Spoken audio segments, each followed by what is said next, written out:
جس زمانے میں ہم رہ رہے ہیں یہاں جو بھی مسئلہ اجتماعی سطح پر پیدا ہوگا یا جو بھی ہیومن سچویشنز بنتی ہیں وہ مقامی نہیں رہ جاتی، عالمگیر حیثیت اختیار کر لیتی ہیں۔ تو اس وقت اس زمانے کا انسان عالمگیر مصائب اور عالمگیر آسانیوں کو ایکسپیرینس کر رہا ہے۔ تو یہ بعض لوگوں کی نظر میں یہ بحران بھی ہو سکتا ہے اور بعض لوگوں کی نظر میں یہ وحدت انسانی کا ایک نیا ماڈل بھی ہو سکتا ہے۔ جب انسان جو ہے وہ صورتحال کی یکسانی میں رہتا ہے، اب مسائل ہوں یا خوشحالی ہو، وہ اپنی سچویشنل بناوٹ میں عالمگیر ہے۔ تو یہ صورت ایک پہلو سے مثبت بھی ہے کہ انسانوں میں وحدت کے جو عناصر ہیں وہ زیادہ تیزی سے پیدا ہو رہے ہیں، پھیل رہے ہیں۔ یعنی وحدت انسانی شعور یا خود انسان کا ایک قدیم آئیڈیل ہے، اس آئیڈیل کو عمل میں لانے والی صورتیں اور آسانیاں جتنی اس دور میں پیدا ہو گئی ہیں، عملاً نمودار ہو گئی ہیں، وہ پہلے کبھی نہیں ہوئی تھیں۔ تو اس کا مثبت پہلو یہ ہے، لیکن اس کے کچھ منفی پہلو ہیں، جن میں سے ایک یہ ہے کہ اس میں تہذیبی امتیازات کا خاتمہ ہو رہا ہے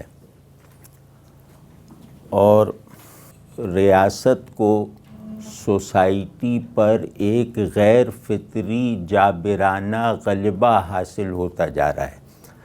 اس جملے کا مطلب یہ ہے کہ انسان کی اجتماعیت کی تشکیل میں، یعنی ہم لوگوں کے اجتماعی وجود کی تعمیر میں سب سے بڑی قوت ریاست بنتی جا رہی ہے اور وہ ریاست تیزی سے ایبسٹریکشن کی طرف بڑھ رہی ہے۔ اگر انسانی اجتماعیت ریاست اور پھر ایک ایبسٹریکٹ اسٹیٹ ہوڈ کے تابع چلی جائے تو انسانوں کے بہت سے پوٹینشیلز عمل میں آنے سے رہ جاتے ہیں۔ اس کی ایک مثال یہ ہے کہ پھر انسانی ذہن اور اس کی دنیا پر سے نظریاتی گرفت ہٹنے کا عمل شروع ہو جاتا ہے۔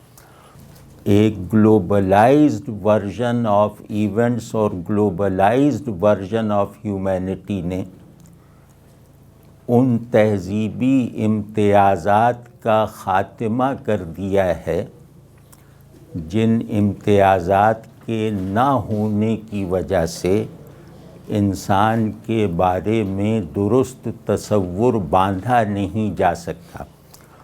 تو اس بات کو تھوڑا ہم اپنی روایتی اصطلاح میں کہیں تو وہ یہ ہوگی کہ انسان کو اس کی کثرت اور تنوع کے ساتھ ہی ڈیفائن کیا جا سکتا ہے، اس میں کوئی آرگینک، بایولوجیکل یا انتظامی وحدت کی شکل دے کر اس کی تعریف نہیں کی جا سکتی۔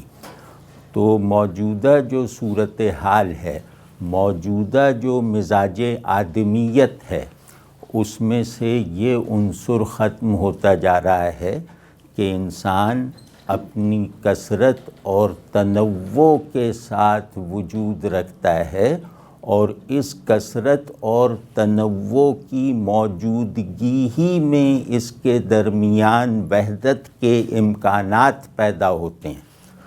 تو اب ایک سپاٹ یکسانی مسلط کرنے کا جیسے لگ رہا ہے کہ ایک ویو چل رہی ہے۔ دوسرا جو ہے اس کا پہلو وہ بھی وہ شاید اس سے زیادہ سنگین ہے، وہ یہ ہے کہ اب معاملات پر سے، چیزوں پر سے نظریے کی گرفت ہٹتی جا رہی ہے۔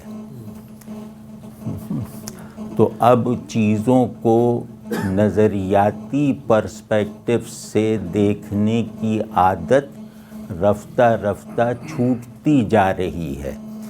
اور ایک اس میں چیز میں ایڈ کر دوں کہ تہذیبی امتیازات اگر ختم ہو گئے تو انسان کی انفرادیت کا تصور بھی باطل ہو جائے گا۔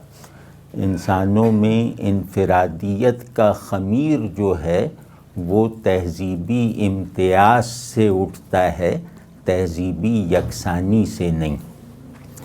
تو اور دوسرے یہ کہ انسان کثرت الاساس ہے، اسی آئیڈیا پر اس کی شخصیت اور اس کی انفرادیت کی تعمیر ہوتی ہے۔ اگر انسان کی ڈیفینیشن میں سے اس کی کثرت اور تنوع نکال دیا جائے، اس کا تہذیبی تنوع اور اس کی نفسیاتی کثرت اگر نکال دی جائے تو پھر انفرادیت کی تعمیر کا مٹیریل باقی ہی نہیں رہتا، کیونکہ انفرادیت کی تشکیل انہی دو عناصر پہ ہوتی ہے۔